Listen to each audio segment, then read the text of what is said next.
Hello, all the Blazo fans. Welcome back to our channel. Today, finally, we got a chance to do a cricket podcast after such a long break. But yes, the cricket has never gone away from us. It has been there. The season has been going phenomenal, and the players, not only Indians but around the globe, have been performing really well. So today we have Lotus Ji with us. Hi, Lotus. How are you? Hello, Ritik. Thank you for giving me the opportunity to be a part of this podcast. Yeah, A thanks. pleasure is all ours. Lotus ji is from Punjab, Amritsar, and he's a very big admirer of our captain Virat Kohli.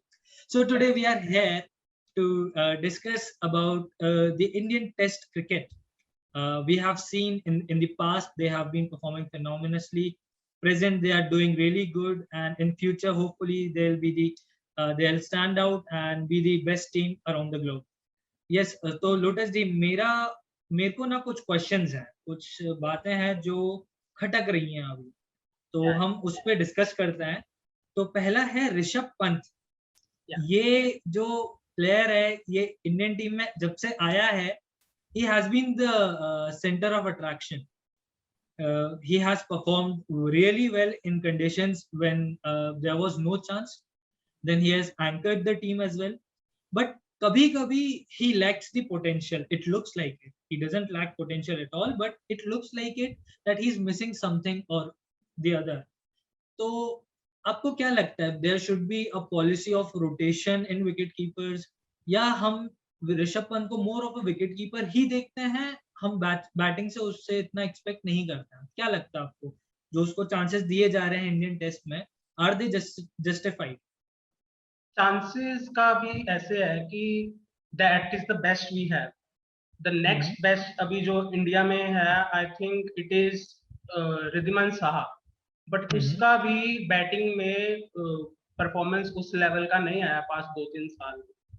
जी जी और अगर options देखे जाएं तो ईशान किशन एक prospect हो सकता है, but अभी वो अनटेस्टेड है. उसका डोमेस्टिक में भी रेड बॉल फॉर्मेट में कुछ परफॉर्मेंस अभी है नहीं, तो इसीलिए टीम मैनेजमेंट ऋषभ पंत को बैक कर रही है, क्योंकि वो भी बेस्ट अवेलेबल प्रोस्पेक्ट है हमारे पास. और पोटेंशियल की तो भाई उसकी बात ही क्या है. पहले 3 मैच में वो अपने डिफेंस को लेकर थोड़ा अनश्योर था, तभी हर बॉल पे आगे कूद के हिट मारने की कोशिश कर रहा था कि बच जाऊंगा. बट किसी ने बात की होगी 4th टेस्ट मैच में, और उसने 4th टेस्ट मैच में काफी इंप्रूवमेंट दिखाई. आपने देखा होगा बिल्कुल स्ट्रेट बैक से उसने बिल्कुल सामने को शॉट्स लगाई हैं, और उसने बैक किया है अपने डिफेंस और टेक्निक. वो साफ आपको इंडिकेशन देता है कि उसका पोटेंशियल क्या है और अपनी गेम पे वर्क कर रहा है. Very well said. क्या आपने मेंशन किया that in the recent test उसने सामने आके डिफेंस पे, क्या वहां पे ये था Virat Kohli non striker end पे थे तो कैप्टन का थोड़ा सा प्रेशर होगा कि भाई इनके सामने ऐसी गलतियां नहीं करनी है वरना तो आज ये आखिरी मौका होगा?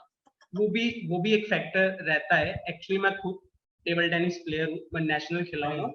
और जब हमारे मैच के पीछे हमारा कोच होता था ना, तो हम भी रिस्पॉन्सिबिलिटी से खेलते थे कि अगर बाहर गए तो गालियां पड़ेंगी, तो हम ऐसे एरर्स नहीं करते थे. तो जब कोच पीछे नहीं होता था हम भी कैजुअल होके खेलते थे. तो वो चीज का भी बहुत इफेक्ट पड़ता है कि कैप्टन के सामने अगर कुछ किया तो वहां पे क्लास लाया है. वो चीज सही बात है. तो एक काम करते हैं ना, विराट कोहली के बाद पंत को ही भेजने लगता है. नहीं, पंत नासिर हुसैन का भी पीछे स्टेटमेंट था कि जब वो पहले 3 टेस्ट मैच में 6 नंबर पे खेल रहा था, तो उन्होंने कहा था कि वो अर्ली है उसके इंग्लैंड के कंडीशंस में, उसको एक नीचे खिलाना चाहिए. इसीलिए जडेजा प्रमोट हुआ, बट विराट टीम मैनेजमेंट ने उसको रहाणे के ऊपर भी प्रमोट कर दिया. बट इसीलिए वो 7 नंबर पे अकॉर्डिंग टू एक्सपर्ट्स खेलना चाहिए. तो वो विराट के बाद तो नॉट पॉसिबल, एक्सपोज हो जाएगा. सही बात है, सही बात है. And if Virat goes out, वो एक एलिमेंट ऑफ जो प्रेशर वहां पे होना चाहिए वो शायद एब्सेंट रहे वहां से. सही बात है. But very interesting point you said कि इनने रहाणे को डिमोट करके जडेजा को ऊपर बुलाया. डू यू थिंक कि इंडियन क्रिकेट में या किसी भी टेस्ट क्रिकेट में there is a very significant role that middle order plays, right? और हमारा मिडिल ऑर्डर शायद वो जस्टिफाई नहीं कर पा रहा है और ये काफी समय से ये चीज हो रही है. If I take the tour of Australia last year we had, since then एक ये स्ट्रगल रहा है. Yes, I'm not denying the fact that वहां पे bits and pieces में परफॉर्मेंसेस आई हैं. मैं अभी भी नहीं कह रहा कि अभी जो करंट सीजन चल रहा है उसमें परफॉर्मेंसेस नहीं आई, बट जो डिपेंडेंसी मिडिल ऑर्डर पे होती है कि भाई आप वहां पे खड़े रहो, आप बॉलर्स को थकाओ, ताकि जब पिंच हिटर्स आए तो वो उनका फायदा उठा पाए. क्या वो एक एलिमेंट आपको ऐसा लगता है कि और रहाणे थोड़ा सा लैक कर रहे हैं वो चीज? क्योंकि आई थिंक विराट कोहली का शायद वो रोल नहीं है. Virat Kohli stands out from the team, वो एक अलग रोल में आता है वहां पे. बट पुजारा रहाणे को हम ऐसे ही देखते हैं कि to tire some the bowlers so that others can utilize their potential and score runs against them. क्या क्या आपका कहना है इस पे? देखिए, आपने पहले तो विराट का, वो तो अलग ही रीच के बल्लेबाज है, उनका तो कोई कंपैरिजन नहीं है. Right. बात आई पुजारा की, पहले मैं पुजारा की बात करूंगा कि उन्होंने लास्ट 2 मैचों से अच्छा परफॉर्म किया है, जिससे टीम मैनेजमेंट को जरूर कॉन्फिडेंस मिला हो, और अच्छा खासा टाइम भी स्पेंड किया उन्होंने क्रीज. तो क्रिकेट की फैक्ट है, जितना टाइम आप क्रीज पे स्पेंड करोगे उतना कॉन्फिडेंस आएगा. Exactly. और रही रहाणे की बात, अब इंडियन बैट्समैन के साथ प्रॉब्लम ये है कि जिस कंडीशंस में बाउंस होगा ना, ये बैकफुट के अच्छे प्लेयर हुए तो ये वो कंफर्टेबली खेल पाते हैं. तभी उनका परफॉर्मेंस ऑस्ट्रेलिया में लास्ट 2 सीरीज में कमाल का रहा था. और रहाणे ने वहां पे स्कोर भी किया था जब विराट फर्स्ट टेस्ट के बाद चले गए थे. सेंचुरी स्कोर किया था उन्होंने वहां, क्योंकि बैकफुट के अच्छे प्लेयर्स हैं इंडियन, और Right. उनमें वो कंफर्टेबल रहते हैं. बट जब बात आएगी स्विमिंग कंडीशंस की, बॉल पड़ने के बाद हिलेगा ना, वहां पे दुनिया का हर बैट्समैन एक्सपोज होता है. अब वो आप पे है कि आप उसको काउंटर कैसे करते हो. इंग्लैंड सबसे मुश्किल कंडीशंस माने जाते हैं खेलने में, और इंग्लैंड से क्लोजेस्ट है न्यूजीलैंड, जो उससे काफी मिलता जुलता है. वहां पे भी इंडियन टीम स्ट्रगल करती है, तो ये तो फैक्ट है. बट हाँ, रहाणे का मेरे को जो 4 टेस्ट मैच में लगा है कि वो सॉलिड तो दिख रहा है अपनी शॉट्स खेलने में, कि हाँ पूरे कॉन्फिडेंस से जो शॉट मारता, पूरे कॉन्फिडेंस से मारता, कोई एजी नहीं दिख रहा मेरे को. बस हाँ कि उसकी कंसंट्रेशन लैक हो जाती है और एक लूज शॉट खेल देता है वो, जिससे वो आउट हो रहा है. बट एक इनिंग का बस है, बस जब उस एक इनिंग उसने भी टाइम स्पेंड कर लिया क्रीज पे, एक इनिंग आ गई, तो वो भी आपको वापस कॉन्फिडेंस में दिखेगा. एंड आई एम श्योर कि टीम मैनेजमेंट उसको बैक करेगी एटलीस्ट इस सीरीज के लिए. ये सीरीज तो उसको पूरा देगी. इसके बाद 3 महीने का I think white ball period आ रहा है, तो उसमें रहाणे के पास होगा कि अपना माइंड वापस जाके रिफ्रेश करे, उसको ब्रेक मिलेगा.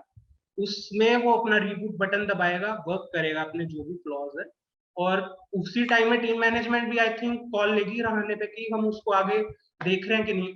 क्योंकि जहां तक मेरे को याद है, इंडिया साउथ अफ्रीका जाएगा after white series, T20 world cup finishes. तो तब वो कॉल लेना होगा टीम मैनेजमेंट को, और तब तक रवि शास्त्री भी एज ए कोच चेंज हो जाएगा, नया कोचिंग पैनल मिलेगा आपको, क्योंकि उसका असाइनमेंट T20 वर्ल्ड कप तक ही है. तो ये सब कॉल्स बाद में लिए जाएंगे, अभी तो इस मैच के लिए उसको बैक किया जाएगा. No, that's a really good point that you have pointed out कि white ball season आ रहा है, right? These guys have the opportunity कि आप रणजी खेलो, होम सीजन्स खेलो थोड़े से, क्योंकि आप होम कंडीशंस में कभी-कभी स्ट्रगल करते हुए दिखे हो. Similarly, at the same point, there is county season going on, and players like odds of Chetisha Pujara and Ajinkya Rahane will always be welcome there, right? There is no point to not try with these people. So maybe इनको थोड़ा वैसा exposure भी मिलना चाहिए, right?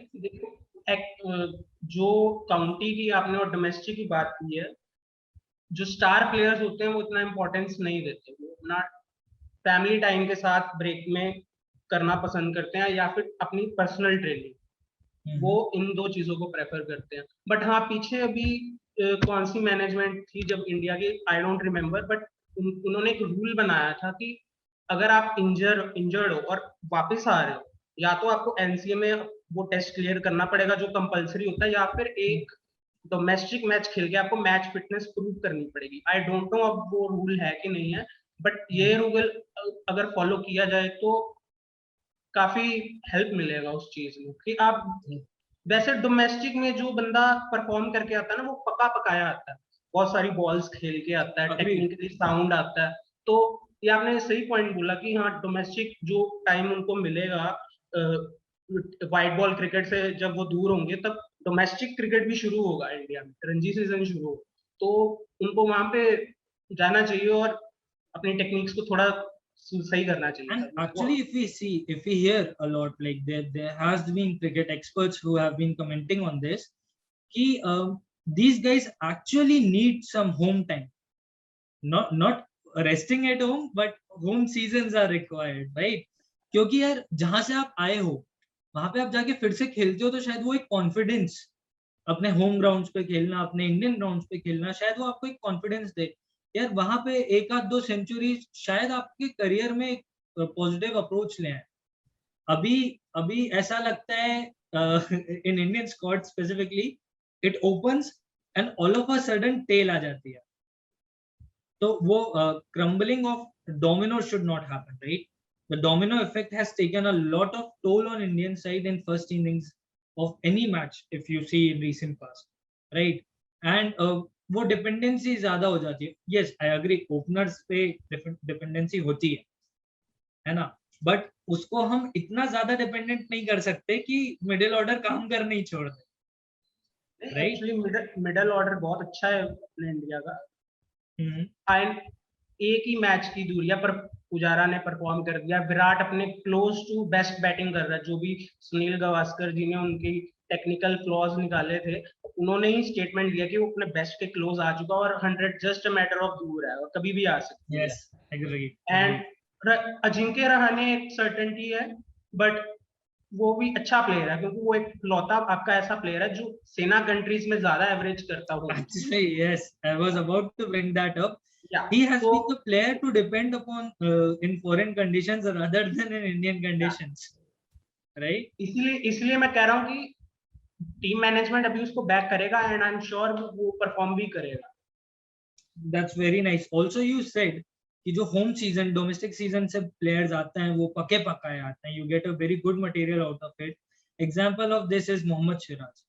He has been brilliant since he joined the squad, right? Like आप देख रहे हो, आपको विराट कोहली एलिमेंट दिखता है उसमें कि ये है, उसका प्लेयर है भाई, तू टीम में आया है, तू बॉलर बैट्समैन को तू डरा, सारे बॉलर्स को बैक कर, टीम रखी है इधर हमने, तू कर तेरे को जो करना, will support you in every condition. तो क्या लगता है आपको, मतलब we are seeing a rise of Mohammad Siraj who was earlier being commented upon कि runs leak करता है, line length नहीं है, but we have seen something else, right? Mohammad Siraj 2.0 है ये, आप एक हिसाब से बोल सकते हो कि जो हम पहले उसको आईपीएल में जब उसको मार पड़ती थी तो वेलकम टू डिंडा अकेडमी ऐसे ऐसे लोग मीम्स बनाने लग पड़ते थे कि क्या रन लीक कर रहा है ये वो। तो उसने अपनी गेम पे काफी वर्क किया है और राहुल द्रविड़ ने एक बार स्टेटमेंट दिया था कि वो उन्हीं से वो खेल गया अंडर 19 सारा अंडर राहुल द्रविड़। उन्होंने बोला था कि व्हाइट बॉल से ज्यादा बढ़िया रेड बॉल बॉलर है, उसमें से ज्यादा इफेक्टिव है और उसके रिजल्ट्स आपको दिख रहे हैं। Exactly. और रही बात विराट कोहली और पेस अटैक जो उन्होंने बनाया है, आई थिंक धोनी के टाइम पे भी इंडिया की जो बैटिंग थी वो स्ट्रगल करती थी इन कंडीशंस में, तब भी परफॉर्मेंस नहीं आई। अभी भी वही कंडीशन है मिडल ऑर्डर को लेके। वो जो गांगुली सचिन तेंदुलकर वाला एरा था वो तो लेजेंडरी था, वो ऐसी तो बैटिंग लाइनअप अभी तक आई नहीं इंडिया में, बट धोनी के टाइम में भी स्ट्रगल करती थी। 4-0 इंग्लैंड में हारे, 4-0 ऑस्ट्रेलिया में हारे, क्रिटिसाइज हुआ, बट डिफरेंस विराट कोहली और उस धोनी की कैप्टनसी में ये कि विराट कोहली ने फास्ट बॉलर्स तैयार किए, उसने बैक किया, आपको मैच जिता के दे रहे हैं। बैटिंग वैसी ही है एजी सी, सारा डिफरेंस फास्ट बॉलर्स का है। जो आप ऑस्ट्रेलिया में 2 मैचेस जीत के, अभी ये सीरीज भी आप जीतने की वर्ज पे हो, तो वो डिफरेंस है और इसका क्रेडिट 100% चाहे वो शमी हो, चाहे वो बुमराह हो, चाहे वो सिराज हो, उमेश हो, ईशांत हो, एक से एक बॉलर है भाई, कमाल के बॉलर। नहीं, आपने बहुत अच्छा बोला, and the captain just has said this many times, I will repeat it here also, that he doesn't want to go with the bowlers who can't take 20 wickets in a game. The aim is to take 20 wickets anyhow, and that's why he plays more bowlers rather going with 7-4 approach. He goes with 6-5 and have an extra bowler with them in times of toughness. वहां से सिराज का inclusion हुआ team में, and now we are seeing. Coming to bowlers, जो हम सिराज की आज बात कर रहे हैं, there was an era जब हम ईशांत शर्मा के लिए ये बात करते थे, right? Ishant Sharma, the aggressive, we all can recall that incident with Ricky Ponting. Like I'll bowl you out. Steve Smith. Yeah. Yeah, even with Steve Smith as well. Yeah. When he joined, he did it with Ricky Ponting. Then again with it's something that goes on with Australian captains, I guess. But आपको दिख रहा है क्या वो कि Ishant Sharma has lost his element of fineness? वो हमें अब थोड़ी सी झलक वो चीजों की उन हरकतों की हमें सिराज में ज्यादा दिख रही है. Do you see Ishant Sharma's downfall from here, or is there a chance of comeback? देखिए ईशांत का जो ये डाउनफॉल आया है, ऑस्ट्रेलिया में उनको इंजरी लगी थी जब 4 टेस्ट मैच की सीरीज थी, तो वो तब वहां से बाहर हो गए थे. तो वहां पे ऑलमोस्ट सारी टीम ही इंजर्ड थी. बट मेरे को लगता है कि ये वहां से ना 100% अभी रिकवर नहीं कर पाए, इसीलिए उनके परफॉर्मेंस में ना ये डिप दिख रहा है. वो अपनी बेस्ट पे बॉल नहीं कर रहे. तो अभी हल्का फुल्का निकला, मे बी वो 70% फिटनेस पे या 80% फिटनेस पे मैच खेल रहे हैं. तो हो सकता है कि वो भी ये टेस्ट सीरीज के बाद आपको दिखें पूरी फुल फिटनेस के लिए. आईपीएल है बट वो भी दिल्ली कैपिटल्स से खेलेंगे. आई डोंट नो, बट हाँ ये कंफर्म है कि वो अपनी 100% फिटनेस पे नहीं. ये दिख रहा है उनके बॉलिंग में, रन अप में दिख रहा है. लेकिन he is a legend. He has played 100 tests for India, right? We just cannot see him going like this. We actually want him to play more and maybe do a miracle like what James Anderson is doing for England squad, and what has Mitchell Johnson and likes of those players have done for their respective teams. Ishant Sharma is actually comes into that category. जहाँ पे he's a go-to bowler, right? Even we have seen in recent times also, whenever the team struggles to take a wicket, always the captain always just takes the ball and throws to Ishant Sharma, go ball, take a wicket, do something like bring this match to its corner, like bring the match to the alive, and let's see what we can do. But Ishant Sharma and seeing with young lads such as Siraj and other players, it's really good, like seeing the experience with the new lads with the energy. It has always been a motto for team India, playing the new generation and the old generation all together, bringing in the experience and the energy all together. This has been wonderful, Lotus. What a wonderful session. Loved having you on this front. Had a great session with you. I hope you also enjoyed. I hope my fans also enjoyed. This has been a long time, but yes, cricket season is there. Cricket is always will be there. We will cover cricket. We like people to have us join us here. Please let us know, do you like the session or not? What do you want to add us into the sessions? What else you want to know about it? Let us know in the comment section. And yeah, Lotus, thank you very much for joining us. Yeah, it's being a pleasure and sharing my input.